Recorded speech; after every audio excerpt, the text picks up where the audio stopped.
Oke, jadi seringkali dalam suatu transaksi, pada saat pembayaran bisa saja terjadi sesuatu dengan customer, misalnya duitnya kurang, sehingga harus dibayarkan dengan pilihan lain. Jadi ada kombinasi pembayaran.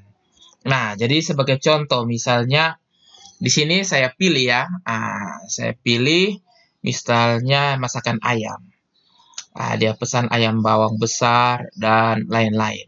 Nah, ini dia ya. Jadi dia pesan banyak. Nah, totalnya adalah 430.100.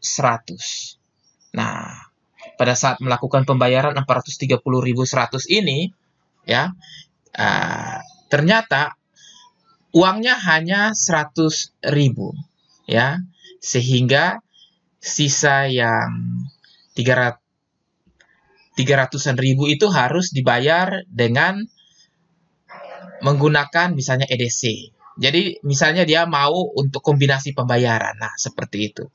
Nah, di sini misalnya saya buat uangnya 100.000, pembayarannya 100.000 ya. Nah, 100.000.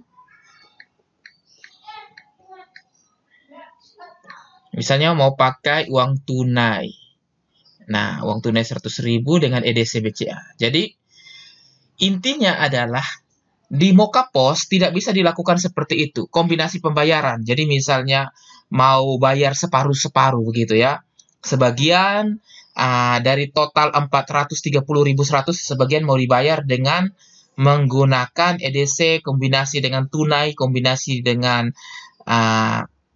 kartu kredit, kartu debit, ya, GoPay, OVO, itu tidak bisa dilakukan di dalam Moka. Nah, jadi hanya bisa dilakukan ya mau pakai tunai saja, EDC saja, dan lainnya ya lain-lainnya saja. Tidak bisa dikombinasi. Nah, ini kekurangan dari Mokapos ya. Oke. Jadi tidak ada pilihan lain. Nah, jadi kalau kita ke accurate-nya berarti setiap melakukan penjualan ya, setiap melakukan faktur penjualan seperti ini, maka pembayarannya hanya bisa dilakukan satu kali saja ya. Jadi misalnya di accurate ya, untuk faktur penjualan yang dari Mokapos ya, kita lihat misalnya ini customer dari Mokapos yang ini ya, 115.500. Maka pembayarannya hanya dilakukan bisa satu kali saja ya, yaitu dari misalnya cash. Nah, seperti itu. Jadi tidak bisa dilakukan kombinasi pembayaran. Oke, saya ingin memberikan contoh dengan point of sale yang lain. Misalnya Rene. Nah, sebagai contoh ya. Misalnya saya klik di Rene Kasir ini. Oke, saya masukin PIN-nya 1234566. Nah, sekarang saya ingin mencoba satu transaksi ya. Misalnya dia membeli beberapa item barang ini. Nah, totalnya adalah 586.500. Dan saat membayar ya, dia ingin melakukan kombinasi. Misalnya dia ingin membayar pakai uang tunainya 100.000 ya, atau tombol lunas belum aktif. Nah, sekarang dia ingin membayar pakai kartu kredit sisanya ya, sebagian.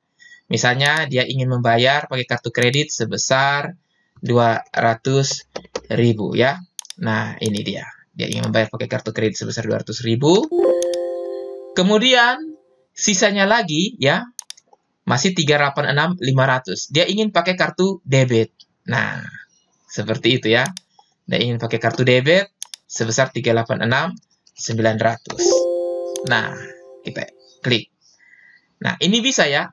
Jadi ada tunai, ada debit, ada kredit. Oke, maaf. Di sini, sorry. Misalnya kartu debitnya saya hapus dulu ya.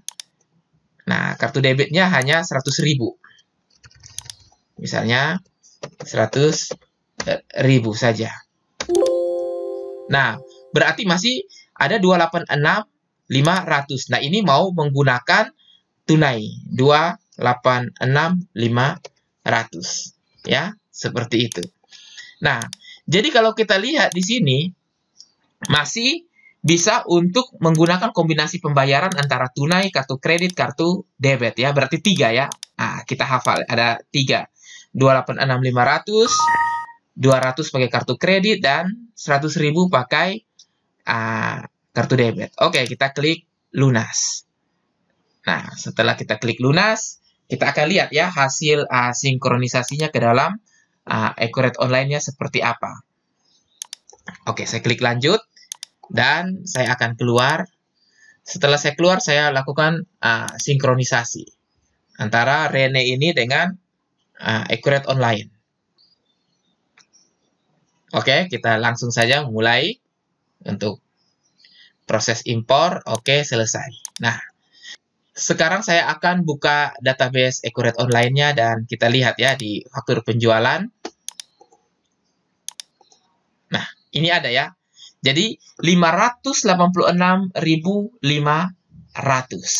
Nah, kita lihat 586.500 ini, kita lihat ya jenis pembayarannya tepat ya, 3. Jadi 200.000, 100.000 dengan 286.500 ya. Nah, ini dia. 100.000, 200.000 dengan 286.500. Oke. Jadi kalau saya klik lagi di penjualan, di penerimaan penjualan, nah, maka kita bisa lihat ya. Nah, ini adalah pembayaran, 3 kali pembayaran untuk satu faktur ya, untuk satu tagihan. Nah, seperti itu. Saya ulangi lagi. Nah, di penerimaan penjualan, nah ini dia. Jadi 3 pembayaran untuk satu tagihan. Dari kas ya. Nah, 286.500. Kemudian untuk EDC BCA yang tadi menggunakan, yang 100.000 ini menggunakan kartu debit ya. Nah, seperti itu. Dan yang 200.000 ini menggunakan kartu kredit. Nah, jadi justru kemampuan Rene ini lebih bagus ya. Bisa menggunakan kombinasi payment. Nah, sedangkan di Mokapost sendiri agak susah ya untuk menggunakan kombinasi payment. Jadi tidak bisa untuk menggunakan kombinasi payment di Mokapost.